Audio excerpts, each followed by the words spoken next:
Le bonheur est un papillon qui, lorsqu'on le poursuit, est toujours hors d'atteinte, mais qui, si vous vous asseyez tranquillement, peut se poser sur vous.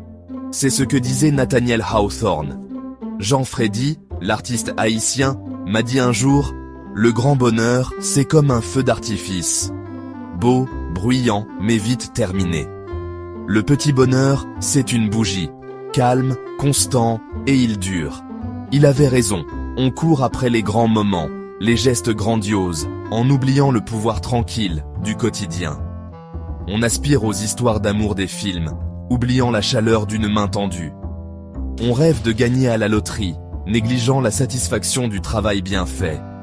Mais si on changeait notre perspective, si on s'entraînait à voir l'extraordinaire dans l'ordinaire.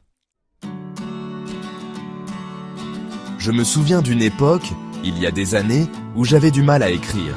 Les mots ne venèrent pas, ma confiance en moi était anéantie, et je me sentais complètement perdu.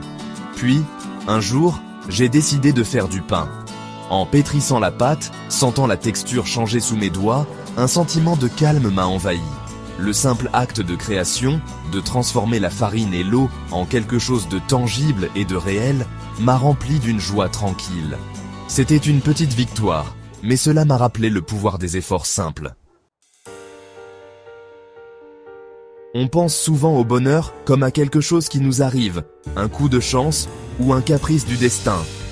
Mais si le bonheur n'était pas quelque chose qu'on trouve, mais quelque chose qu'on crée? Et si ce n'était pas une question de grands gestes, mais des petits efforts constants qu'on fait chaque jour? L'effort de se lever le matin et d'accueillir la journée avec intention. L'effort de tendre la main à un ami dans le besoin. L'effort de choisir la gentillesse, même quand c'est difficile. Ces actes apparemment insignifiants, mis bout à bout, créent une vie riche de sens et de buts. La vie ne consiste pas à attendre que l'orage passe. Il s'agit d'apprendre à danser sous la pluie.